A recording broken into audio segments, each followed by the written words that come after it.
Hey everybody, welcome to another episode of City Chit Chat. This is Danielle Lozzi-Ortiz. I'm your host, and I am your local real estate broker at M. Slaughter Real Estate here in Revere. I am here today with my new friend, Don Martelli, who I've just met.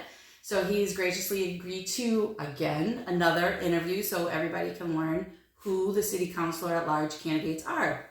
And Don is a 20-year resident. Mm-hmm.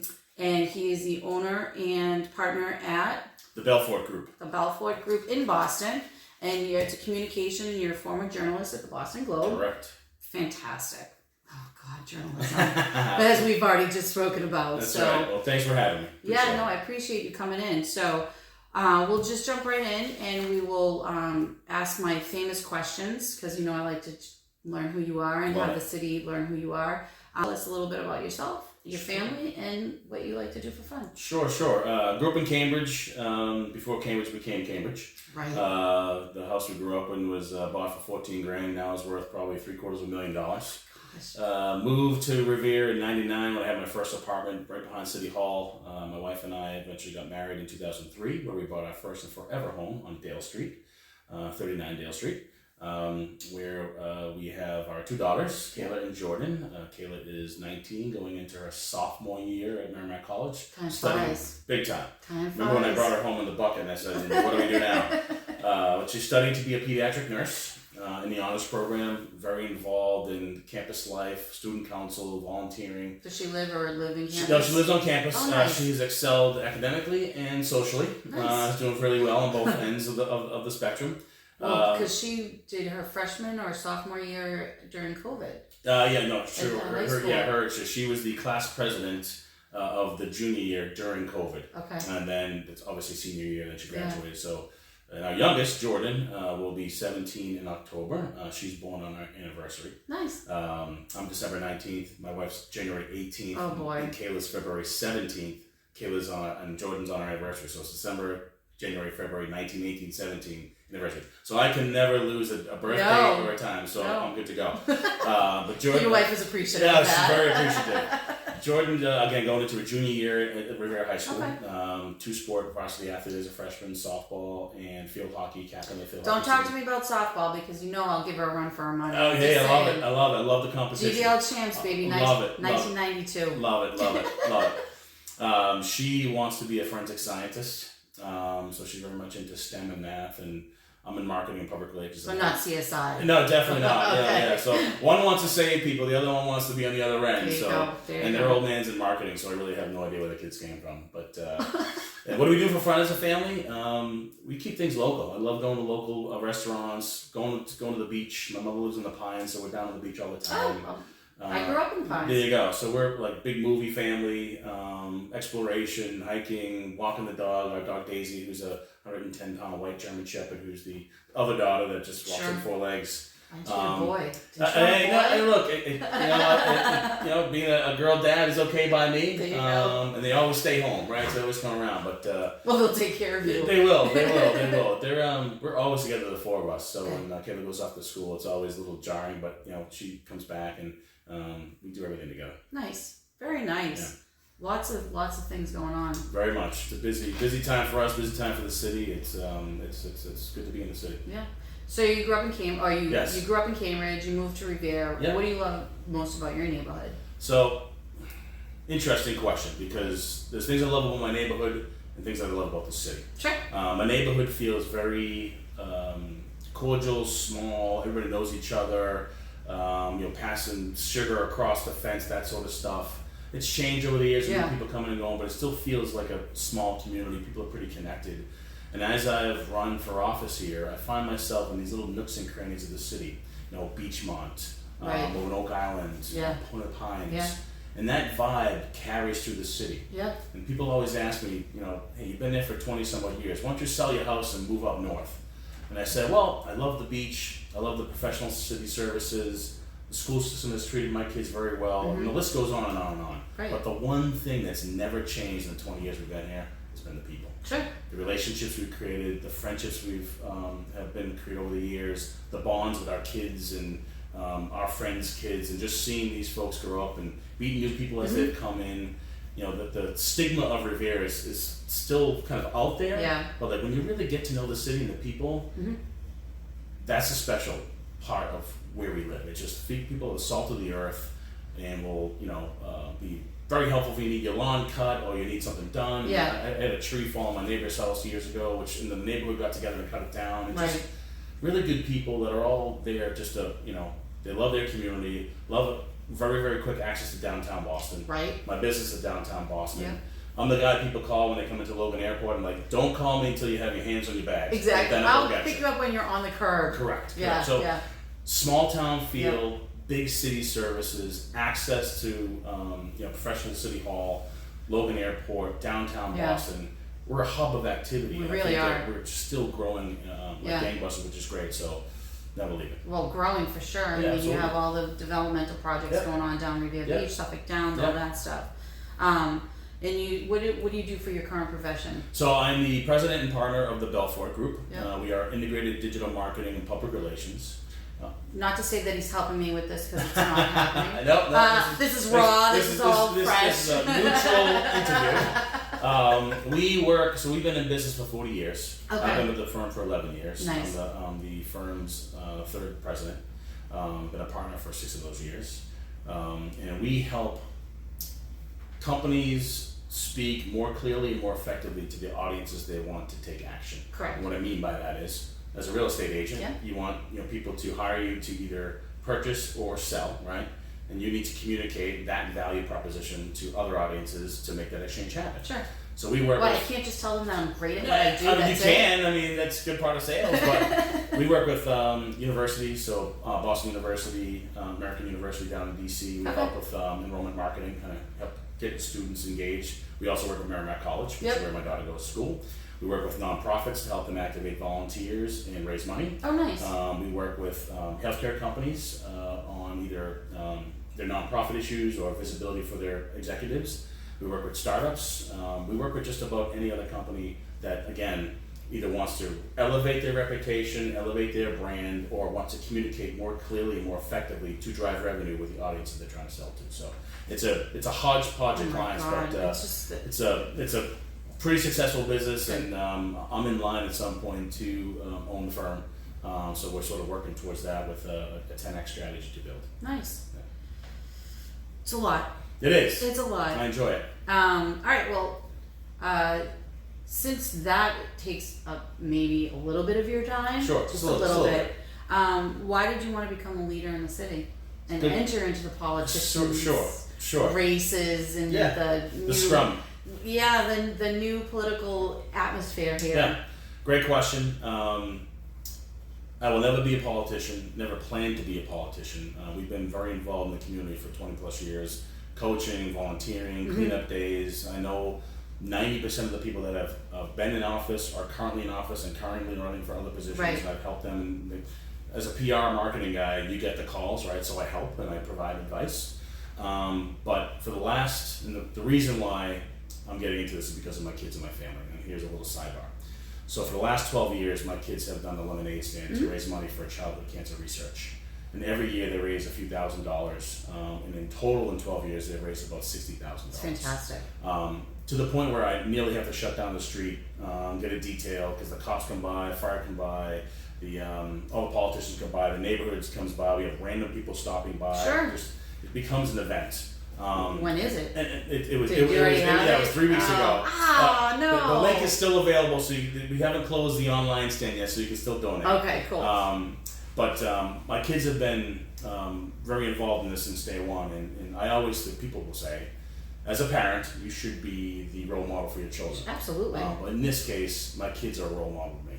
That's right? fantastic. They have been so You make me involved. cry. Yeah, it's. I tell you, when I tell the story, I do get a little welled Yeah, up of because course. I'm so proud of the things that they've done. Yeah.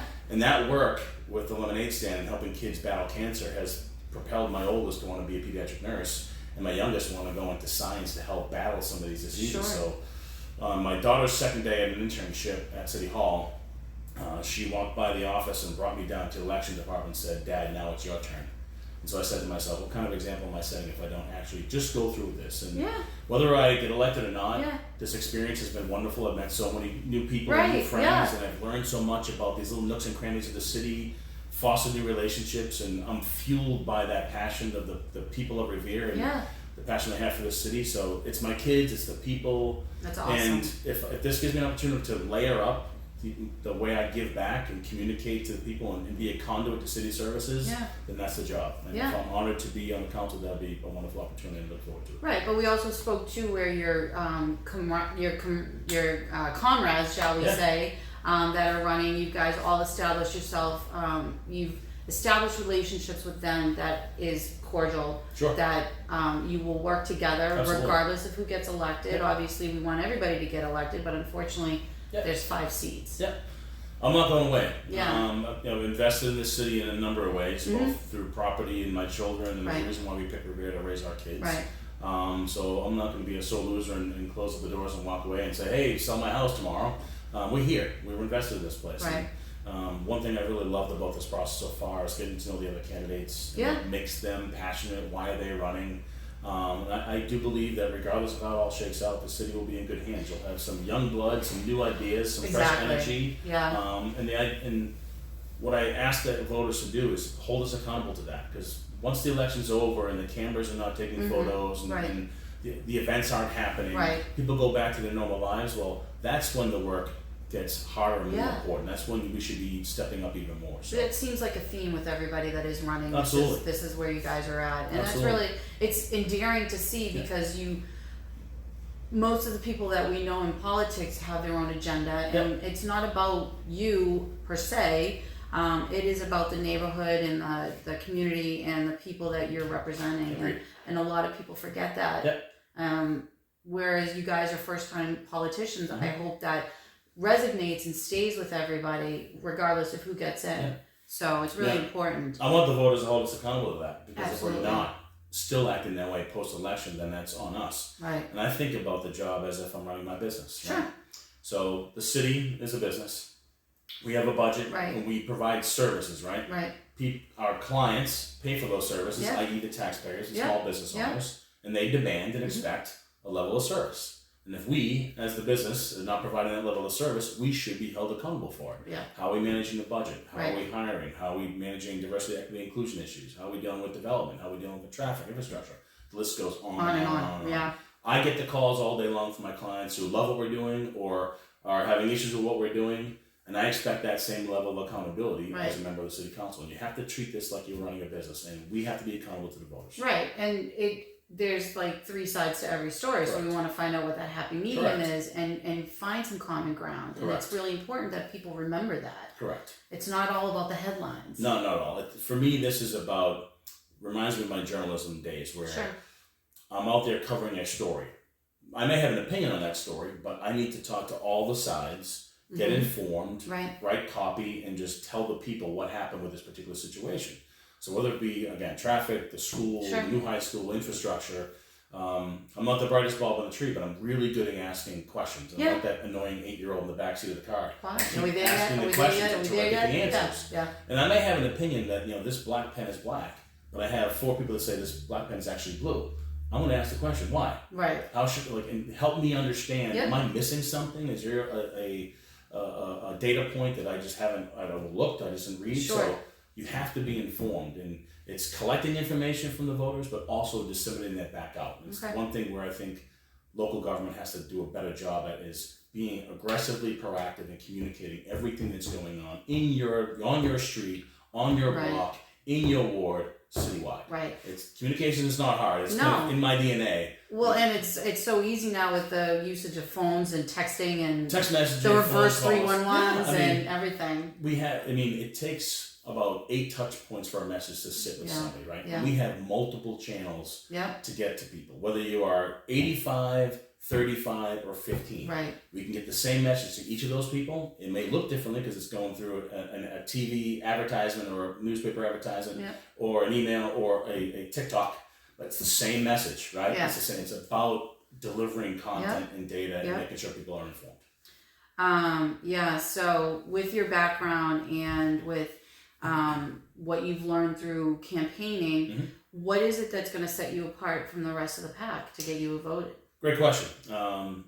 I think it's my outside perspective as a journalist and things I've done in the business world, running a $6 million business for the last 10 years, understanding the challenges of communications and getting people to understand what's happening within their community.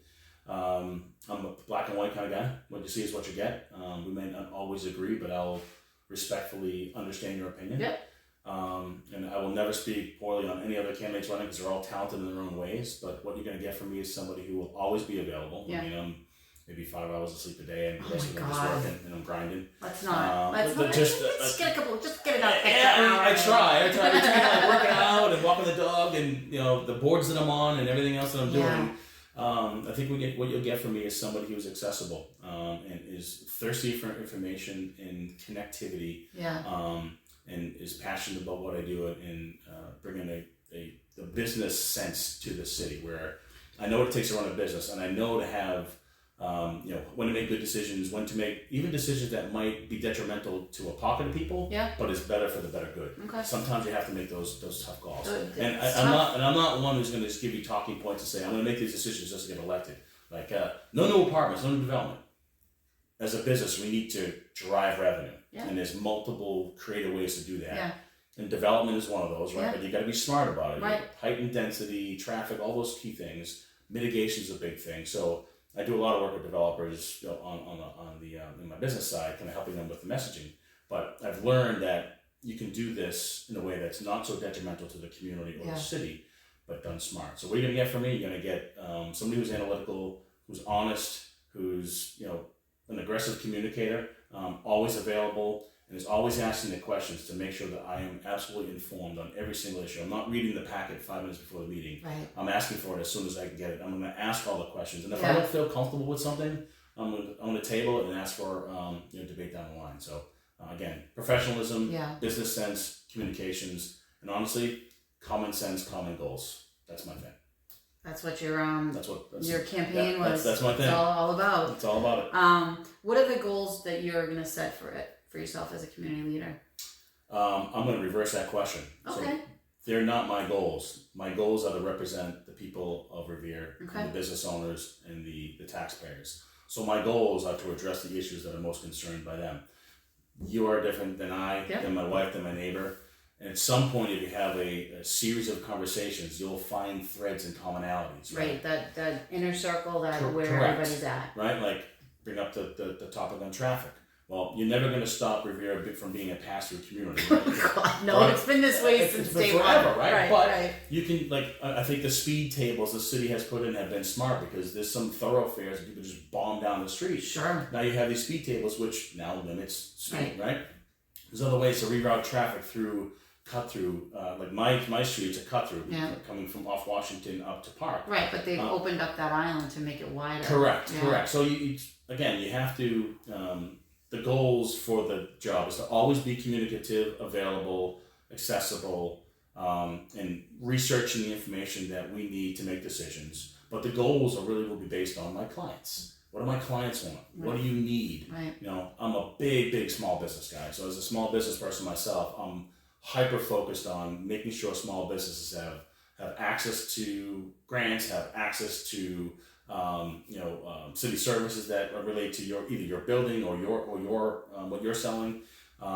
Big developers are great. I'd love to see big businesses in this community as well. Yeah. But going back to goals, it's about in our business we call them personas, right? The types of people are your clients. You have folks like us, right, that are family-oriented business owners. You have new families coming into the city that like a year or two in who have no idea what's going on in the city. You have the folks that have always lived here for 4 generations. Yeah. So I look at that cross-section of people and then try to figure out what's most important to you, because those are the goals, right? And understanding how do I then take that to my colleagues in the council so we budget in a smart way, provide those services, and again, I'm pounding this home, communicative, available, and again, common sense. So that's the goal. Yeah, no, that's fantastic. Communication is really how you learn things and how you get your point across. If you don't communicate, you get the questions asked. Right. And those questions compound and they build, and that's and what then there's creates assumptions. Correct. Right. And rumors and frustrations right. and All of that stuff is very, very avoidable if you are always asking the questions and communicating back to your clients, Right. i.e. the taxpayers, Yep.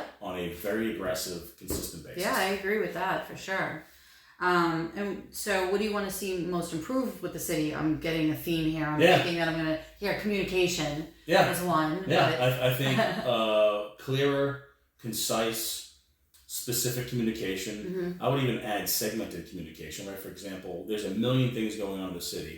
Not everything is important to everybody, right? Right. If you are 85 years old, right, you've been here for 4 generations, you might not care about a new high school. You care about the new high school because it may increase your taxes, right? Where it's going to go. Right? Right. So not only do we have to, again, communicate and disseminate, but I want to make sure that based on the types of individuals and taxpayers that are seeking information, I can segment the information that's most important to you. As a homeowner and resident, there's issues you're focused on, but you're also a small business owner. Right. So I want to make sure that when you and I connect, that I remember you've been in business for X amount of years, you've got a cute little bulldog, right? Like you want to have, open beach time for the dogs, right? I think about these things. So when we are engaged, I'm always making sure whether I have 2 minutes with you, 5 minutes with you, or 3 hours, that time is valuably spent in getting the information you need. So again, the vision and the goal is to continue to move the city forward. Let's make money as a business, reinvest that into people and the business of our community, so we continue to grow and continue to be a welcoming, inclusionary city where people feel that they can, create a life here, raise their kids, send them to good schools, be heard, be involved, and make government accessible.